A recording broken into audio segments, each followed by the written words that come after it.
जो रूस न कर सका, जो जापान न कर सका और ना ही इजराइल कर सका, वह भारत के चंद्रयान 3 ने कर दिखाया है। करीब 5:20 पर इसरो के चैनल पर लाइव प्रसारण शुरू होता है। भारत के करोड़ों लोग उस पर नजर गड़ाए बैठे थे। लोगों को इंतजार था कि कब भारत इतिहास रचेगा। जैसे जैसे समय बढ़ता जा रहा था, लोगों की धड़कन बढ़ती जा रही थी। वैज्ञानिकों की नजरें कंप्यूटर स्क्रीन पर से हट ही नहीं रही थी। करीब 5:50 तक चंद्रयान चांद के बिल्कुल नजदीक पहुंच चुका था और काफी स्पीड से आगे बढ़ रहा था और अपनी स्पीड को कम करते जा रहा था। चांद पर उतरते समय यही सबसे मुश्किल काम होता है, क्योंकि अंतरिक्ष यान को अपनी स्पीड बहुत ज्यादा कम करनी होती है। अगर कोई अंतरिक्ष यान स्पीड कम नहीं कर पाता है तो वह सीधा चांद की जमीन पर गिर सकता है। लेकिन हमारे वैज्ञानिकों ने चंद्रयान 3 के अंदर इतनी ज्यादा एडवांस टेक्नोलॉजी फिट कर रखी थी कि प्लान के मुताबिक चंद्रयान 3 का लैंडर स्पीड कम करता गया और फिर वह समय आ गया जिसका करोड़ों भारतीय इंतजार कर रही थी। भारत आज चांद के उस इलाके में उतर गया जहां दुनिया के बड़े बड़े देशों के अंतरिक्ष यान औंधे मुंह गिर जाते हैं। वहां भारत के वैज्ञानिकों ने अपने अंतरिक्ष यान को सफलतापूर्वक उतार दिया। जी हां दोस्तों, चंद्रयान 3 का लैंडर सफलतापूर्वक चांद के दक्षिण वाले इलाके में उतर गया। आज 140 करोड़ भारतीयों का सीना गर्व से चौड़ा हो गया। जिस समय चंद्रयान उतर रहा था उस समय इसरो के ऑफिशियल चैनल को 60 लाख से ज्यादा लोग लाइव देख रहे थे। जैसे ही चंद्रयान 3 चांद की जमीन पर पहुंचा तो इसरो के हेडक्वार्टर में बैठे वैज्ञानिकों की तालियां रुक ही नहीं रही थी। हजारों वैज्ञानिक खुशी से झूम उठे। प्रधानमंत्री नरेंद्र मोदी भी लाइव आए और वैज्ञानिकों को शुभकामनाएं दी। आज पूरी दुनिया की मीडिया भारत के ऊपर नजर गड़ाए बैठी थी। आज इसरो की सक्सेस को देखकर पूरी दुनिया हैरान है। चांद के जिस क्षेत्र में उतरने को दुनिया नामुमकिन कह रही थी, वहां पर उतरने वाला पहला देश भारत बन गया है। लेकिन भारत के वैज्ञानिकों ने पहले ही कह दिया था कि किसी भी हालत में अब की बार चंद्रयान चांद की जमीन को फतेह करेगा। आज से 4 साल पहले जो मजाक भारत की पड़ोसी देशों ने बनाई थी, उसका इसरो के वैज्ञानिकों ने मेहनत से जवाब दिया है। हमारे वैज्ञानिकों को अपने आप पर पूरा भरोसा था। अब सवाल यह है कि आखिर ये चांद पर नीचे कैसे उतरा था और ये लास्ट के 30 मिनट इसके लिए कितने ज्यादा भयानक थे। सब कुछ आपको इस रिपोर्ट में बताएंगे। क्या प्रोसेस था, कैसे आखिर इसने 30 किलोमीटर ऊपर से अपने इंजन को चालू करके धीरे धीरे अपनी स्पीड को कम किया और लास्ट के 15 मिनट इसके लिए कैसे गुजरे थे। आप देख रहे हैं आर मीडिया चैनल। दोस्तों, आज का दिन भारत के लिए किसी स्वर्णिम इतिहास से कम नहीं है। चांद पर आज से पहले 3 देश सफलतापूर्वक लैंडिंग कर पाए थे। आज भारत का चंद्रयान 3 सफलतापूर्वक लैंड करने के साथ ही चांद पर सॉफ्ट लैंडिंग करने वाला भारत चौथा देश बन गया है।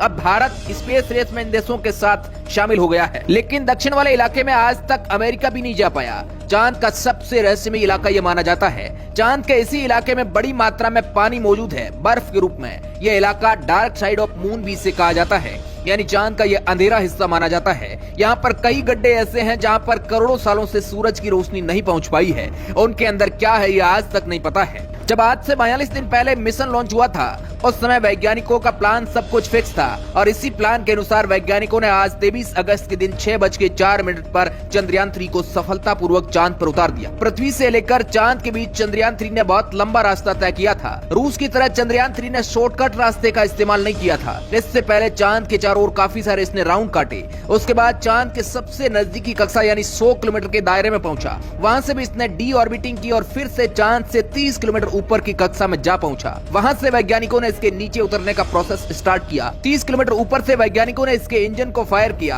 और फिर धीरे धीरे ये नीचे की तरफ उतरना स्टार्ट होता है। इसके रास्ते का मैप भी आप वीडियो के अंदर देख सकते हैं। कुछ इस तरीके का रास्ता चंद्रयान 3 के लिए वैज्ञानिकों ने बनाया था और जब ये नीचे उतर रहा था उस समय इसके अंदर लगा कैमरा नीचे की जगह को स्कैन करके बता रहा था कि लोकेशन बिल्कुल सही सलामत है, यानी नीचे चंद्रयान के लिए कोई भी खतरा नहीं है। इसके अलावा इसके अंदर सेंसर्स लगे होते हैं जो पहले से ही इसको काफी ऊपर से स्कैन करके जानकारी दे रहे थे कि चांद का लैंडिंग एरिया बिल्कुल क्लियर है। 30 किलोमीटर से नीचे का सफर मिनटों के अंदर होता है। यहाँ पर वैज्ञानिक इसकी लाइव तस्वीर भी देख रहे थे। इस 30 किलोमीटर से नीचे के डिस्टेंस को कवर करते समय चंद्रयान 3 खुद ही फैसला ले रहा था और खुद के अंदर लगे ऑनबोर्ड कंप्यूटर सिस्टम ही चंद्रयान 3 को सलाह दे रहे थे। करीब 7 किलोमीटर ऊपर आने के बाद इसके रास्ते में थोड़ा बदलाव होता है और इस 30 किलोमीटर के अंदर में कई सारे पड़ाव होते हैं। लेकिन हमारे भारत के वैज्ञानिकों ने इतनी तैयारी कर रखी थी कि सभी पड़ाव आसानी से सफलतापूर्वक चंद्रयान 3 पार करता हुआ चांद की सतह तक जा पहुंचा और इसी के साथ भारत ने इतिहास रच दिया। चांद पर उतरना इतना भी आसान नहीं होता है। इस 30 किलोमीटर के दायरे में इस अंतरिक्ष यान को बहुत ज्यादा अपनी स्पीड को कंट्रोल करके बिल्कुल इसे 0 पर लाना होता है। यानी जैसे जैसे ये नीचे की तरफ बढ़ता जा रहा था, चंद्रयान 3 अपनी स्पीड को घटा रहा था। स्पीड के घटने की वजह से इसने आराम से चांद की जमीन पर लैंड किया। अब दोस्तों चांद पर तो ये सफलतापूर्वक उतर गया। अब आगे का काम वैज्ञानिक शुरू कर देंगे। अभी चांद पर दिन की शुरुआत ही हुई है। इससे 14 दिन तक चांद के उस इलाके में रिसर्च का काम करना है। 14 दिन के बाद चांद के उस इलाके में रात हो जाएगी। लेकिन अब सवाल ये उठता है कि इन 14 दिनों के अंदर ये वहाँ पर क्या करेगा। आखिर इसका मुख्य मकसद चांद के दक्षिण ध्रुव में जाने का क्या है। चांद का दक्षिण ध्रुव काफी जटिल इलाका माना जाता है, जहां पर काफी देश तो ट्राई कर चुके हैं, लेकिन उन्हें सफलता नहीं मिली थी। आपको पता होगा कि 2019 के अंदर भारत ने चंद्रयान 2 को दक्षिण वाले इलाके में भेजने की कोशिश की थी, लेकिन वह जा नहीं पाया था। अब चंद्रयान 3 चांद के दक्षिण वाले इलाके में बहुत बड़ी खोजबीन करने वाला है। भारत के अभियान पर अमेरिका और दुनिया भर के देशों की नजर है। सबसे पहली बात तो यह है कि चांद के दक्षिण वाले इलाके की आज तक किसी के पास क्लियर फोटो नहीं है। अगर फोटोज है भी तो भी चांद के किसी ऑर्बिटर द्वारा ली गई है, जो कि इतनी ज्यादा क्लियर नहीं है। इसके अलावा चांद के दक्षिण वाले इलाके में कई ऐसी रहस्यमय चीजें मौजूद है, जिनका पता आज तक कोई नहीं लगा पाया है। भारत ही वह पहला देश होगा जो चांद के दक्षिण वाले इलाके में खोज करेगा। कुछ तो आपको पता ही होगा कि इस क्षेत्र में पानी बड़ी मात्रा में जमा है और ये पानी का पता भारत के चंद्रयान 1 ने ही लगाया था। इस बार चंद्रयान 3 कई उद्देश्यों को लेकर चांद के अंधेरे इलाके में गया है। 14 दिनों तक रोवर चांद के उस भयानक इलाके में काम करेगा। इन 14 दिनों के अंदर चांद के ऊपर कई सारे एक्सपेरिमेंट किए जाएंगे और जिसके जरिए ऐसे ऐसे चांद के बारे में राज बाहर आने वाले हैं, जो दुनिया के सामने पहली बार आएंगे। इन एक्सपेरिमेंट में पानी की खोज भी शामिल है और चांद के गहरे गड्ढों में क्या छिपा हो सकता है, इसके बारे में भी गहनता से पड़ताल की जाएगी। चंद्रयान 3 के रोवर के अंदर चांद पर भूकंप मापने वाले उपकरण भी लगे हैं। भूकंपीय तरंगों के जरिए चांद की जमीन की अंदर की जानकारी भी निकाली जाएगी। तब हम समझ पाएंगे कि चांद के अंदर आखिर है क्या, आखिर चांद के अंदर कौन कौन प्रकार की धातुएं मौजूद है। इसके अलावा चांद का दक्षिण ध्रुव उत्तरी ध्रुव से बहुत ज्यादा जटिल है, जो कि चांद का अंधेरा और सुनसान इलाका है। हालांकि अभी चंद्रयान 3 मिशन के बीच में ही रूस ने अपना लूना 25 मिशन लॉन्च करके भारत से पहले चांद के दक्षिण ध्रुव में उतरने की कोशिश की थी, लेकिन रूस अपनी कोशिश में नाकाम रहा। 2 दिन पहले यानी 20 अगस्त को रूस का लूना 25 बेकाबू होकर चांद की जमीन पर गिर पड़ा। रूस के वैज्ञानिकों ने लूना 25 को काबू करने की बहुत कोशिश की, लेकिन वो कंट्रोल से बाहर हो गया और मिशन फेल हो गया। लेकिन अब भारत ने आज से 4 साल पहले ही सोच लिया था कि सबसे पहले जाकर चांद के दक्षिण इलाके में उतरना है। इसलिए तो चंद्रयान 2 को 4 साल पहले चांद के दक्षिण इलाके में भेजना था, लेकिन उस समय उस हादसे ने वैज्ञानिकों को निराश कर दिया। उस समय भी हमारे वैज्ञानिकों का टारगेट चांद का दक्षिण ध्रुव ही था, लेकिन कुछ टेक्निकल खराबी के चलते उस समय हमारा विक्रम लैंडर चांद की सतह पर सॉफ्ट लैंडिंग नहीं कर पाया और बेकाबू होकर क्रैश हो गया। केवल 2 किलोमीटर ऊपर था।